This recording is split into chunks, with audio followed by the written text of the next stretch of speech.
Invité de Un dimanche à la campagne avec Aurélie Valogne et Stéphane de Groot, ce 18 février 2024 sur France 2, Christophe de Chavannes s'est mis à pleurer au moment de parler de sa relation compliquée avec ses enfants.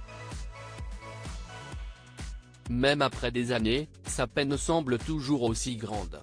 Après 2 semaines d'absence à cause de la diffusion d'un match du tournoi Destination, Un dimanche à la campagne était de retour sur France 2, ce 18 février.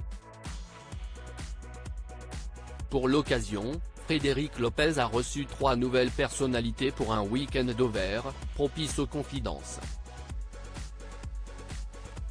Parmi ses invités, l'auteur Aurélie Valogne, le comédien Stéphane de Groot et l'animateur Christophe de Chavannes.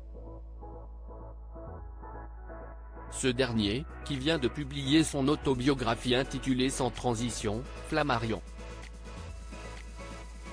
Un ouvrage dans lequel il a décidé de se raconter et de parler notamment de ses 3 enfants Pauline, 1987, Paul-Henri, 1990, et Ninon, 1998. Au cours de l'émission, Frédéric Lopez en a profité pour évoquer avec lui de son rôle de père. J'ai été obligé de faire le deuil, Christophe de Chavannes sur sa relation difficile avec l'un de ses enfants dans Un dimanche à la campagne envahi par une vague d'émotions, le binôme de Léa Salamé dans Quelle époque, en larmes, a pris quelques secondes avant de répondre. J'ai été un bon père, je crois, a d'abord déclaré Christophe de Chavannes. J'ai fait avec ce qu'on me donnait, comme je me suis séparé à chaque des mamans, mais j'ai sûrement merdé, oui. J'ai un peu négligé la grande parce que je me suis beaucoup occupé de la petite.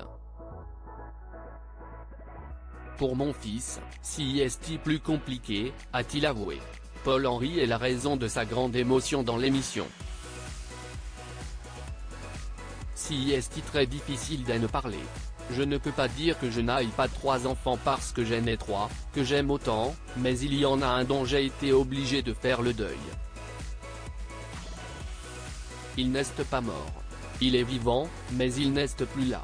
Ni pour moi, ni pour ses sœurs, ce qui est très dur à vivre et très inattendu, a glissé le présentateur.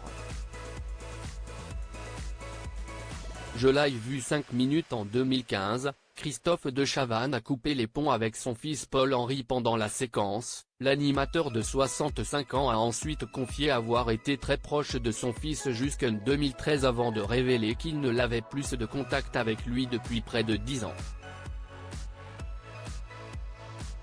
Je l'ai vu 5 minutes en 2015 au mariage de ma fille et sinon je ne l'ai plus jamais vu, a-t-il révélé.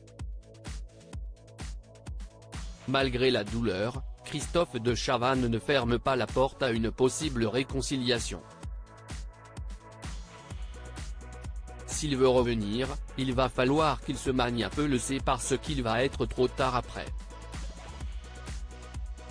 Mais il a toute ma détestation et mon amour, a conclu l'animateur. Un dimanche à la campagne, cette séquence que Christophe de Chavannes a failli faire couper au montage, un moment riche en émotions que les téléspectateurs auraient pu ne jamais voir.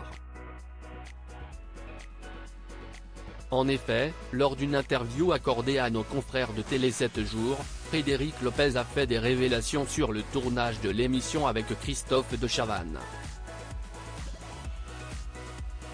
Il a indiqué que l'ancien présentateur de Coucou, CIST nous s'était beaucoup confié, à tel point qu'il a découvert une facette de lui qu'il n'imaginait pas. Il a même craqué émotionnellement sur un sujet que vous découvrirez lors de la diffusion, a ajouté le producteur de Rendez-vous en terre inconnue. L'invité aurait même hésité à lui demander de couper ce passage avant de finalement accepter qu'elle soit gardée.